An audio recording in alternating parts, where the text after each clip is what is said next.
Comme notre collègue, il y a un instant, je monte à la tribune pour m'exprimer avec le privilège particulier que vous connaissez au président de groupe dans les débats en temps partagé. Je dispose encore de plus d'une heure et demie, mais je ne pense pas à les utiliser dès cet instant. Mais je le fais pour marquer, comme a voulu le faire notre collègue, à juste titre, la solennité, l'importance du moment et des débats que nous allons avoir, dont je suis certain qu'ils vont être suivis, scrutés par les Français.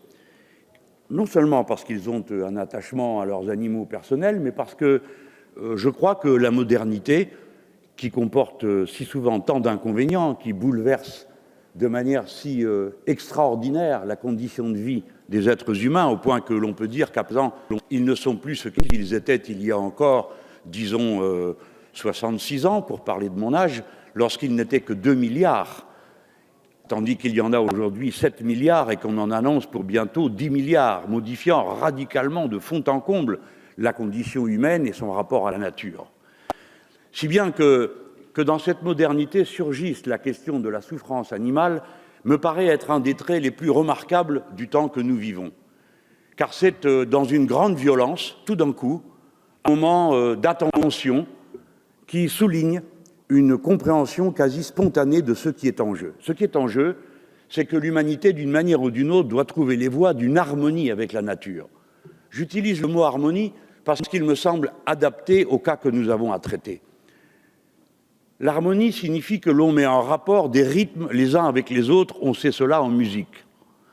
J'ai proposé, avec mes amis, la règle verte, c'est-à-dire on ne prend pas plus à la nature que ce qu'elle peut reconstituer. Voilà une harmonie. Mais il y en a une autre qui est plus subjective. C'est celle que nous pouvons avoir avec les autres êtres vivants, dont nous avons pris conscience qu'ils sont absolument indispensables à notre propre survie. Autrement dit, que l'écosystème est en tout et quand on en retire une partie, eh bien, tout le monde est atteint de la même manière. La disparition massive des oiseaux ou la disparition massive des abeilles, c'est une question qui ne serait venue à l'esprit de personne il y a encore 20 ans ou 30 ans. Mais nous avons compris maintenant que c'est une question décisive, quoiqu'à première vue, elle apparaisse comme ça, peut-être subalterne. Mon Dieu, les abeilles, que faire? Et on a vu d'ailleurs, à ce sujet, toute une mécanique se mettre en place pour tirer profit des inconvénients de cette situation. Par exemple, les abeilles pollinisées gratuitement. Eh bien, on a vu des gens inventer des machines à polliniser, mais évidemment contre espèces sonnantes et trébuchantes. On voit donc que le système ne contient pas en lui-même une limite qu'il fixerait dans ses relations à la nature, car il est capable à tout instant d'inventer quelque chose qui lui permet d'entretenir l'illusion que, pour finir, la nature sera définitivement l'objet de sa domination. S'agissant de la souffrance animale, il faut accepter l'idée que, pour l'essentiel de celle qui est dénoncée aujourd'hui, on en trouve la racine dans un certain type et modèle agricole, qui est largement inféodé à une vision industrielle et financière de l'agriculture, qui n'était pas ce qu'elle était au départ, en tout cas depuis le néolithique, c'est-à-dire il y a moins 50 000 ans, lorsque par hasard on a appris à le faire et qu'on s'est mis à le faire, c'est-à-dire cultiver. Et dès lors que l'on cultivait, que l'on disposait en abondance de quoi nourrir et soi et ses petits, les êtres humains ont explosé en nombre. Bon, pas en repos, mais en nombre. J'ai lu avec intérêt récemment le livre de M. Hariri qui montre comment on vivait bien mieux chasseur-cueilleur qu'on ne vit à porter et traîner les charges qui sont celles de l'agriculture. Et j'avoue que je n'y avais pas réfléchi avant de le lire de cette manière. Et c'est une des vérifications de la loi des rendements décroissants du point de vue de l'activité humaine et de la fatigue humaine. Bref, l'agriculture qui génère de la souffrance, mais elle n'est pas la seule, parce qu'évidemment, il n'y a pas d'agriculture de cette sorte, il n'y a pas de consommateurs à l'autre bout de la chaîne. Il faut donc qu'eux-mêmes aient une certaine capacité à ignorer ce qu'ils sont en train de faire lorsqu'ils consomment tel ou tel type d'aliments dont inéluctablement ils ne peuvent ignorer qu'elles génèrent de la souffrance. Ce sentiment de la responsabilité morale particulière, vous la trouvez, chez les pythagoriciens, donc vous voyez, 5e siècle avant notre ère, qui suggéraient d'être absolument végétariens. Je me suis posé la question, comme d'autres, de savoir si c'était possible. Je suis moi-même un addict d'autres consommations, Et je vous demande, mes chers collègues, de réfléchir pour savoir si le mot est exagéré. Parce que vous pouvez parfaitement vous procurer des protéines autrement qu'en mangeant de la viande. Cependant, le plaisir que vous en tirez, vous ne le retrouverez pas avec vos galettes d'eau soja ou avec tel ou tel autre, l'épeautre par exemple.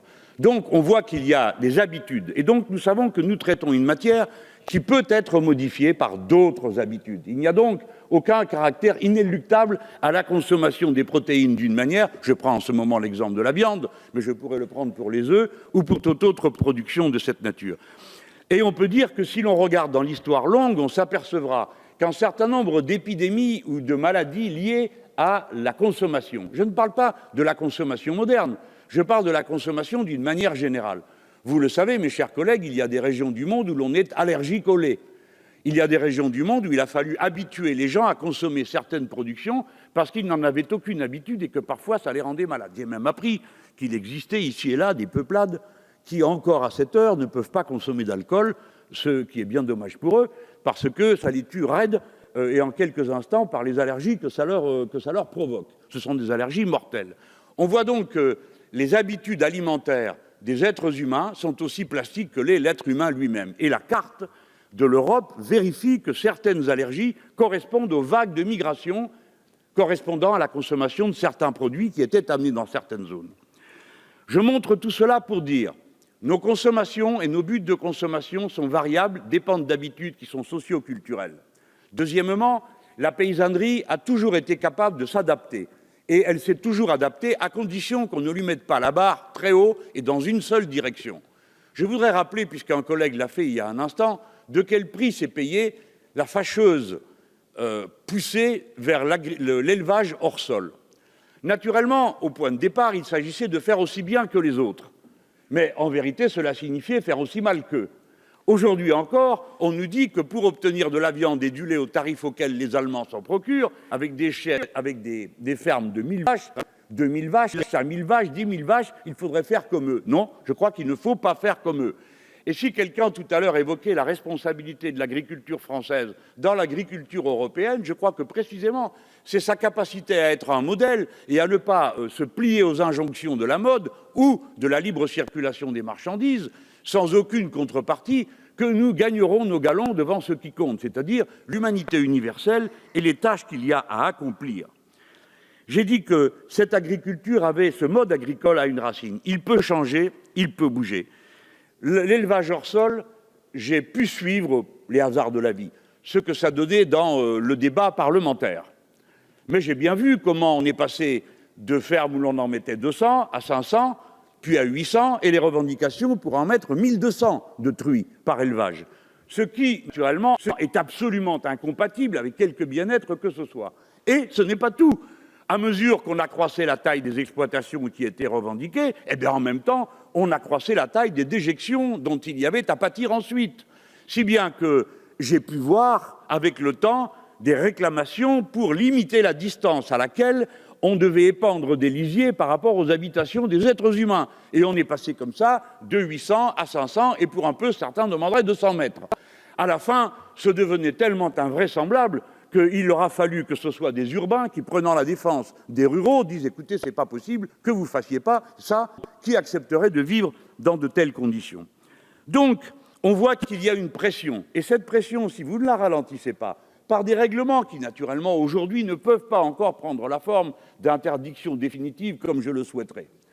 En tout cas, des règlements qui permettent de limiter la taille de ces élevages, et en particulier des fermes de 10 000 vaches, des élevages de porcins infinis, des élevages de poules, ou de ces pauvres lapins qui n'ont même pas la possibilité de bénéficier d'un règlement européen pour ce qui est de la définition de la taille de leur cage. J'ignorais pour ma part qu'on pouvait construire des cages quasi kilométriques de lapins, et combien d'autres animaux de cette manière. La pression ne se relâchera pas. Seule l'injonction, la décision législative et la qualité des débats que nous allons avoir, et je trouve que c'est bien commencé, va nous permettre de nous faire entendre et de faire comprendre qu'il y a une préoccupation qui traverse toute la société pour une raison qui est fondée.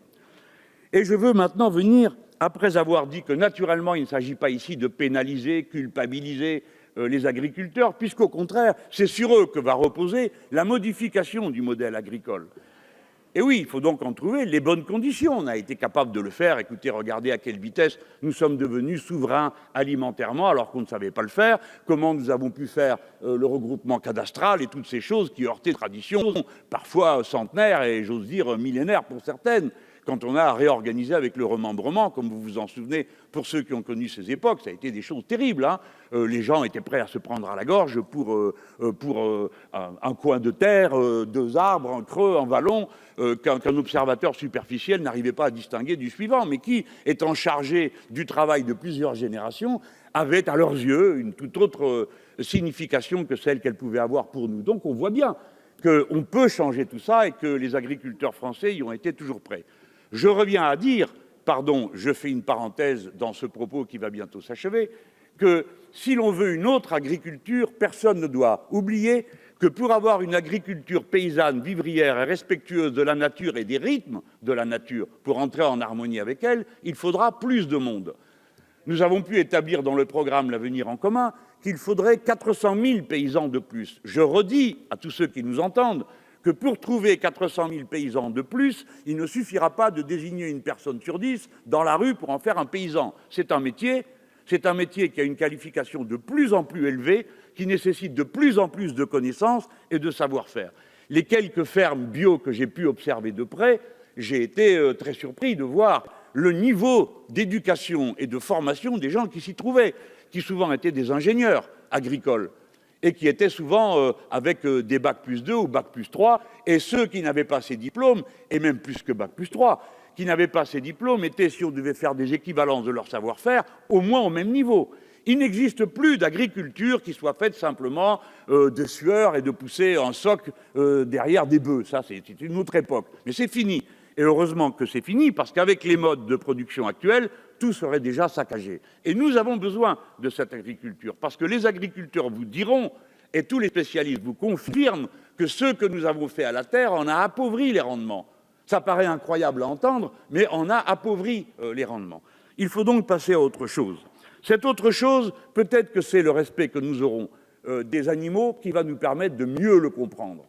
Et c'est le moment de faire un peu de philosophie. J'ai cité tout à l'heure les pythagoriciens. Bon, ça peut paraître bien loin. D'Épicure, on n'a trouvé qu'un texte dans lequel il dit qu'il vaudrait mieux éviter de manger de la viande. On ne sait pas pourquoi Épicure le dit, mais Épicure étant un matérialiste, vous pensez qu'il a toute ma sympathie, de même que les stoïciens. Mais j'ai trouvé dans plus récent, c'est-à-dire dans Jean-Jacques Rousseau, qui pour nous, et pour beaucoup, je pense, sur ces bancs, est une source d'inspiration. Et Rousseau montre que les fondements de la morale ne sont pas seulement dans la raison, parce qu'au fond, évaluer la portée d'un acte ne peut pas avoir de sens d'un simple point de vue rationnel. Il en a un du point de vue de la sympathie que nous éprouvons pour ceux avec qui nous entrons en communication et en relation sociale. Dès lors, la sensibilité n'est pas un supplément que l'on apporte à l'examen d'une situation, elle en est une composante directe qui est à la source et à la racine de la morale, autant que les considérations rationnelles que nous pouvons faire sur un sujet. Je crois que, dans ce domaine encore, Rousseau nous tient la main. Il faut que l'on comprenne que la sympathie que les êtres humains expriment les uns pour les autres, qui a d'ailleurs une base neurologique, on observe dans le cerveau, et malheureusement dans le cerveau d'un certain nombre d'animaux, que ce qui se passe dans le cerveau d'un être humain se décalque dans le cerveau de celui qui le regarde ou qui l'accompagne. C'est la raison pour laquelle nous sommes, et c'est normal, une espèce en apprentissage permanent. Le regard de l'autre nous institue et décalque dans la pensée de l'autre les comportements que nous avons. La racine de l'empathie, de la sympathie et de la morale est dans ce sentiment spontané d'équivalence que nous avons avec n'importe lequel d'entre nous, qui fait que n'importe lequel d'entre nous se précipite quand un enfant tombe pour le ramasser. N'importe lequel d'entre nous va éviter à n'importe lequel d'entre nous, même s'il ne l'aime pas beaucoup, tel ou tel incident qui pourrait nuire à sa santé, à sa vie ou à ce que l'on voudra de lui-même. Eh bien, il faut observer que ce même sentiment existe chez nombre d'animaux. Et dès lors, nous avons en quelque sorte une communauté de conditions dans la sensibilité avec les autres êtres vivants. Et cela nous fait devoir. Nous n'avons pas à le regarder de haut avec distance, en le considérant comme de la mièvrerie ou comme un attendrissement qui viendrait nous empêcher de penser correctement. C'est le contraire. C'est en tenant compte de cette sympathie, c'est en tenant compte de cette empathie qu'alors nous devenons nous-mêmes pleinement humains, c'est-à-dire des êtres pleinement conscients de leur environnement. C'est-à-dire que nous n'agissons pas seulement par instinct, qui nous commanderait de nous emparer des choses, des animaux, comme si elles étaient des choses ou des objets, mais au contraire de considérer qu'il s'agit d'êtres sensibles. Et voyez-vous, je ne vois pas ce qui peut nous convaincre du fait qu'il y a un intérêt à laisser souffrir, sans qu'il y ait des conséquences pour ceux qui font souffrir, et pour la société qui y devient indifférente. Des milliers d'animaux enfermés dans des cages, des êtres vivants que l'on écouille tout vifs. Hein, je choisis le mot pour que cela vous pénètre, messieurs, d'un frisson qui vous fait réfléchir. Oui, parce que c'est ça la castration à vif de ces jeunes animaux, etc., etc. Quel profit peut tirer la société d'une telle violence? Aucun. Quel bénéfice tirera-t-elle du fait de le faire cesser? La considération qu'elle aura pour elle-même et l'idée que c'est le chemin par lequel il faut s'avancer. Je ne dis pas que c'est simple, je ne dis pas que toutes les sensibilités se vaillent, je ne sais pas. Je ne sais pas si la sensibilité d'une huître est équivalente à celle d'un macaque que l'on torture du matin au soir pour faire sur lui des expériences sur telle ou telle maladie ou tel produit. Mais je sais que l'un et l'autre, à leur façon, s'expriment en tant qu'êtres sensibles. Voilà pourquoi nous gagnons en dignité, pour nous-mêmes, pour ce que nous sommes, pour le modèle agricole que nous voulons développer, en nous posant de telles questions. Nous ne faisons pas acte d'une sensiblerie sociétale qui ne concernerait que quelques personnes dans les villes attachées à leurs animaux domestiques, quoique leur attachement soit une bonne et non une mauvaise chose.